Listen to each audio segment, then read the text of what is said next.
teman-teman, Assalamualaikum. Saya Wulan Sari Vimas Putri, mahasiswi dari Sekolah Tinggi Ilmu Farmasi Riau, akan memberikan penjelasan mengenai MALDI-TOEFL MS. Kita langsung masuk ke pembahasan saja ya. Apa sih itu MALDI-TOEFL MS?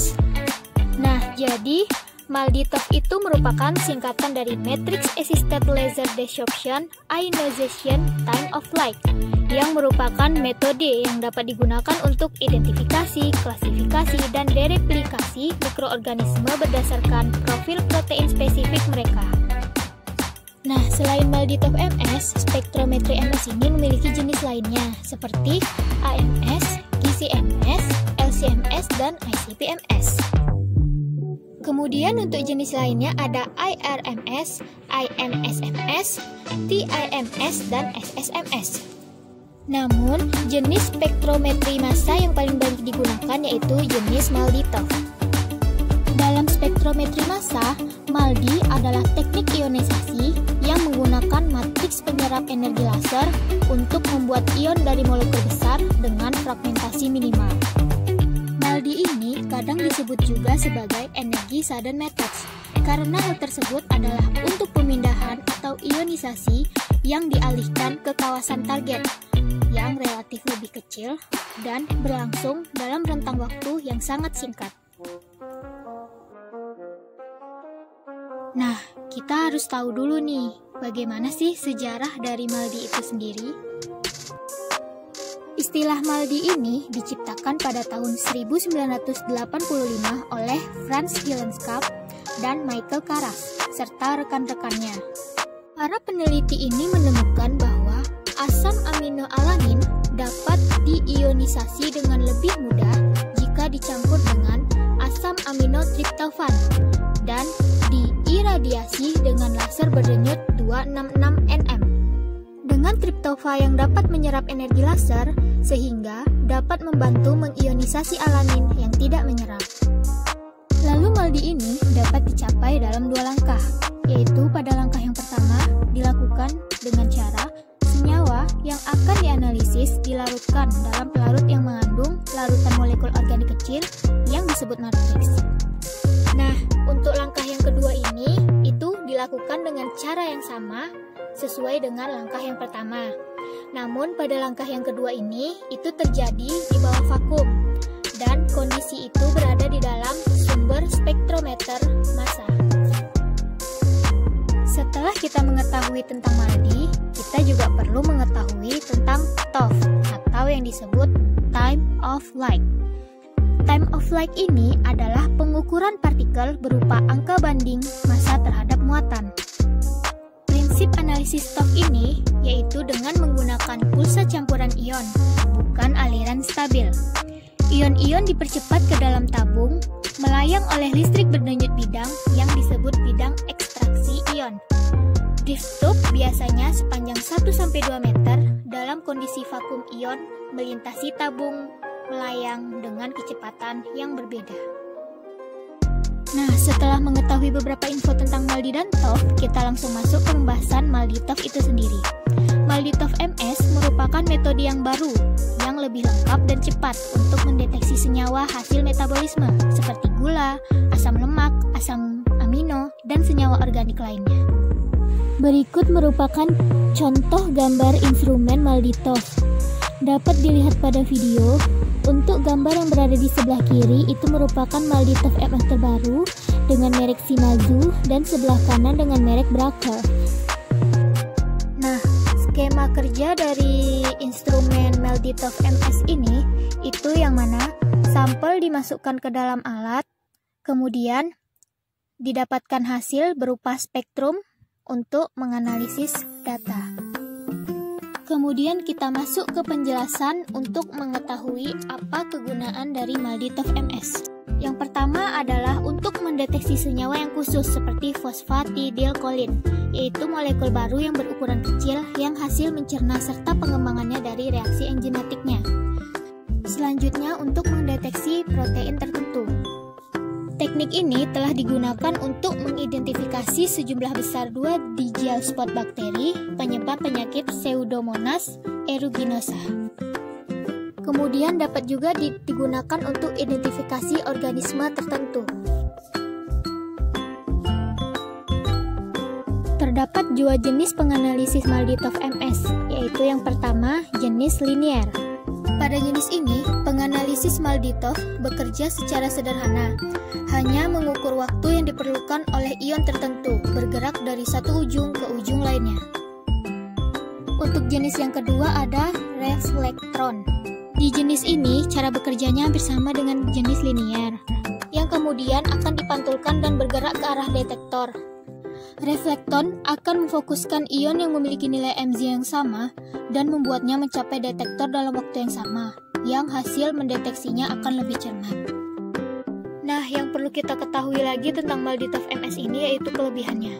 Apa saja sih kelebihan dari MALDI-TOF MS? Untuk kelebihan yang pertama, yaitu pada penerapan dan perolehan sampel itu sangat sederhana. Daya pengerjaan yang berlebihan, maksudnya di sini yaitu lebih dari 1536 sampel setiap flat dapat dianalisis ulang. Kemudian, mudah dilakukan, cepat, akurat, serta ekonomis.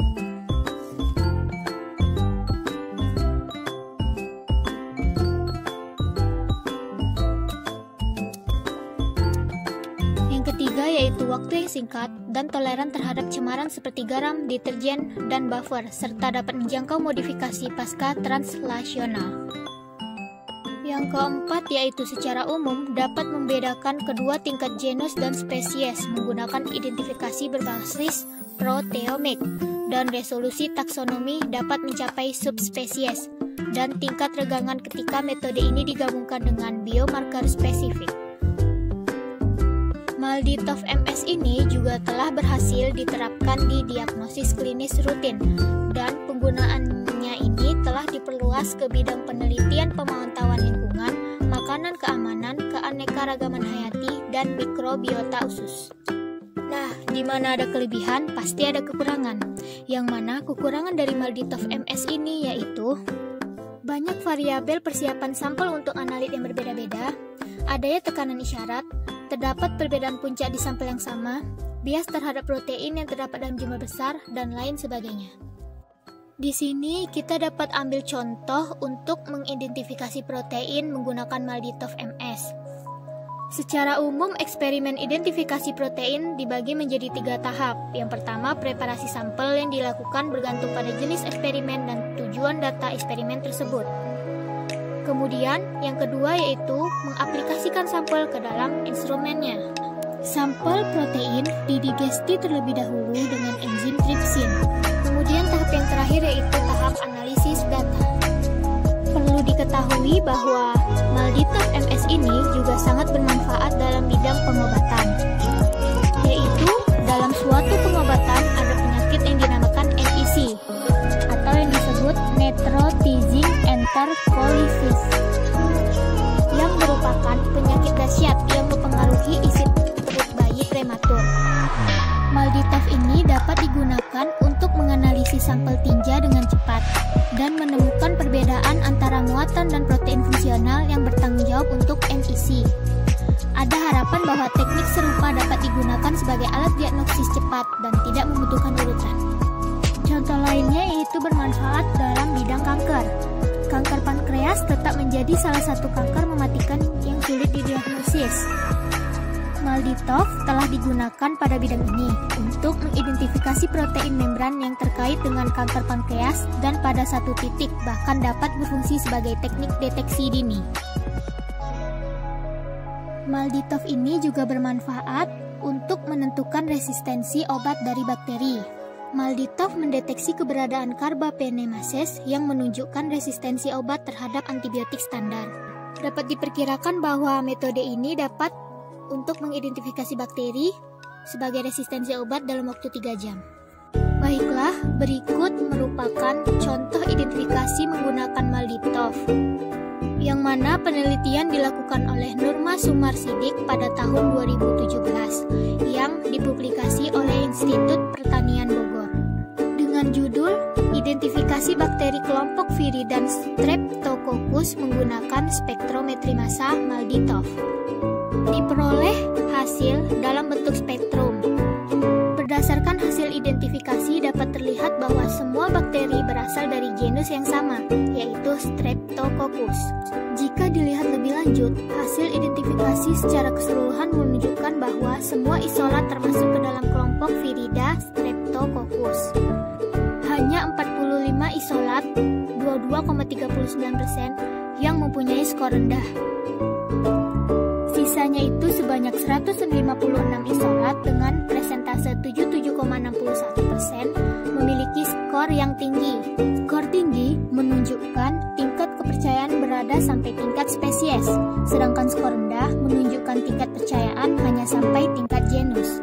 Untuk hasil identifikasi di tingkat tinggi, itu spesies bakteri paling banyak ditemukan yaitu Streptococcus oralis sebanyak 79 isolat dengan presentase 39,3%. Kemudian ada Streptococcus mitis sebanyak 49 isolat dengan presentase 24,38%.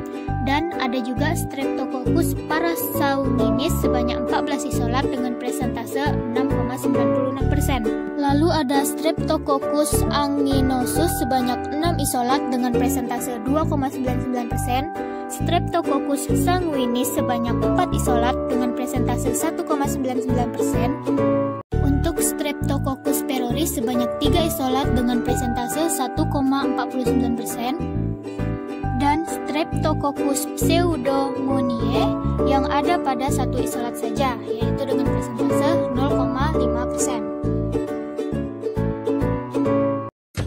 Oke, baiklah teman-teman, sekian penjelasan saya mengenai Malditov MS. Lebih dan kurang saya mohon maaf ya. Terima kasih sudah menonton video ini sampai selesai. Wassalamualaikum warahmatullahi wabarakatuh. Sampai jumpa lagi.